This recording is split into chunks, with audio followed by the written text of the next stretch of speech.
চলতি বছরে এসএসসি ও সমমানের পরীক্ষার ফল প্রকাশ হয়েছে। দেশের ১১টি শিক্ষা বোর্ড আলাদাভাবে তাদের নিজ নিজ ফল প্রকাশ করে। সারা দেশে পাশের হার ৬৮.৪৫%, যা গত বছরের চেয়ে ১৪% কম।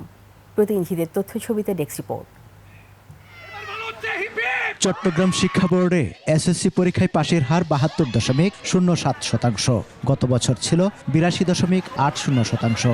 জিপিএ 5 পেয়েছে ১১,৮৪৩ জন। গত বছর এ সংখ্যা ছিল ১০,৮২৩ জন। রাজশাহী শিক্ষা বোর্ডে এসএসসিতে কমেছে পাশের হার ও জিপিএ 5। এবার পাশের হার ৭৭.৬৩%। গত বছর ছিল ৮৯.২৬%। জিপিএ 5 পেয়েছে ২২,৩২৭ জন। যশোর শিক্ষা বোর্ডে কমেছে জিপিএ 5 ও পাশের হার ৭৩.৬৯ ও জিপিএ 5 পেয়েছে ১৫,৪১০ জন। গত বছর পাশের হার ছিল ৯৩ ও জিপিএ 5 এর সংখ্যা ছিল ২০,৭৬১ জন। কুমিল্লা বোর্ডে ৬ জেলায় পাশের হারে মেয়েরা এগিয়ে। জিপিএ 5-এও মেয়েরা এগিয়ে।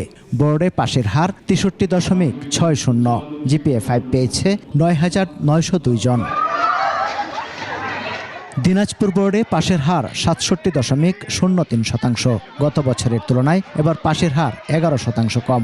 এবার শতভাগ পাশ করেছে এমন স্কুলের সংখ্যা ৪৮টি এবং একজনও পাশ করেনি এমন স্কুলের সংখ্যা ১৩টি। ময়মনসিংহ শিক্ষা বোর্ডেও মেয়েরা এগিয়ে। পাশের হার ৫৮.২২%। জিপিএ 5 পেয়েছে ৬,৬৭৮ জন।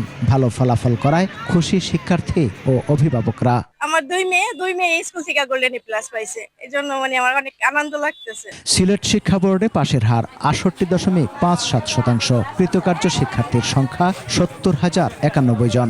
মেয়েদের পাশের হার ৬৮.৫৪ এবং ছেলেদের ৬৮.৬২%। শান্তি পাইতেছি যে মা বাবাকে প্রাউড ফিল করাইতে পারছি। এতদিন একটা জার্নি আমার। সাজেশনের বাইরে ওরা যেভাবে কোর্স করছে সেইভাবে আমরা চিন্তিত ছিলাম যে এখানে কি রেজাল্ট করবে। তো বেসিক্যালি দেখা গেছে আলহামদুলিল্লাহ মেয়েটা A+ পাইছে। সমর ইসলাম, ডেস্ক রিপোর্ট, ২১ টেলিভিশন।